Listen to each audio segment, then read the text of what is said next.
hatumhesabii mtu kwamba huyu ni mtu mkubwa kiroho eti kwa miaka aliyookoka. Unaweza ukaokoka na miaka 30 alafu amekuja mtu ana miaka 5 hapo, very dangerous man. Kwa sababu tunahesabu wokovu not by experience, by maturity. Kwa namna unavyoendelea kukomaa katika ulimwengu wa roho, ndivyo ambavyo tunaanza kukudetermine kwamba wewe ni nani. Ngazi ya pili ya utukufu wa Mungu inaitwa moto, fire. Anasema aliponigusa kwa kaa la moto. Baada ya kuguswa, Isaya akaanza kujiona yeye kumbe alikuwa ni mchafu. Akaanza kusema ole wangu mimi mwenye midomo michafu. Sikiliza mtumishi wa Bwana, hauta identify tabia yako na maneno unayozungumza yaliyokufungia hapo mpaka sasa umekaa, mpaka kala moto lije kwenye kinywa chako. Aliponigusa tu, alipogusa kinywa changu, ghafla nikamwona Mungu ameketi kwenye kiti chake. Isaya ni nabii, he is a prophet, lakini kuna viwango hawezi kuaccess kwa sababu hajafikia kiwango cha kuguswa ulimi wake uwe na moto.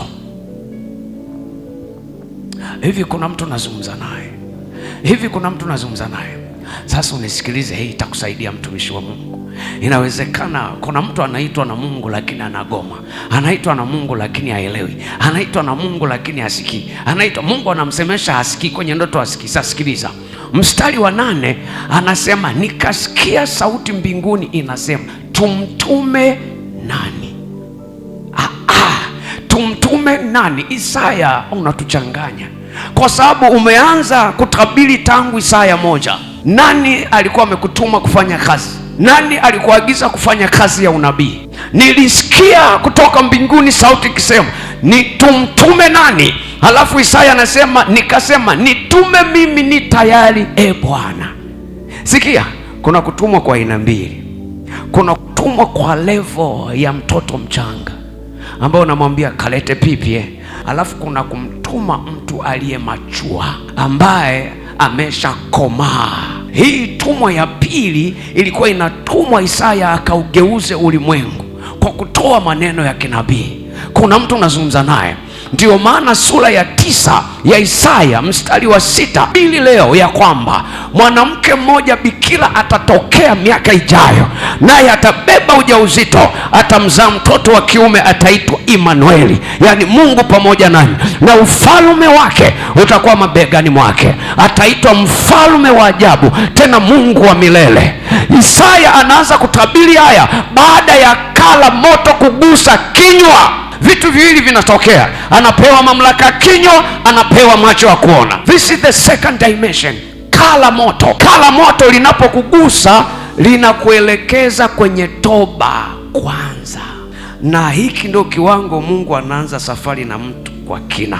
Unaguswa na kala moto, alafu unaanza kuona udhaifu wako, unaanza kuona namna ulivyokuwa unatumika, alafu Mungu anakuambia wewe ulikuwa ni kibarua.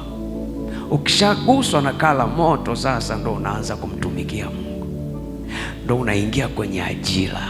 Unajua kuna mtu anaweza akawa kibarua miaka 10 ni kibarua, na waliomwajiri hawamwoni, wanategemea kuna kitu kibadilike ndani yake. Ndio maana kila siku wanawaambia hatumhesabii mtu kwamba huyu ni mtu mkubwa kiroho eti kwa miaka aliyookoka.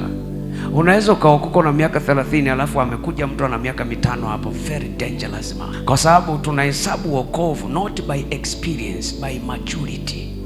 Kwa namna unavyoendelea kukomaa katika ulimwengu wa roho, ndivyo ambavyo tunaanza kukudetermine kwamba wewe ni nani.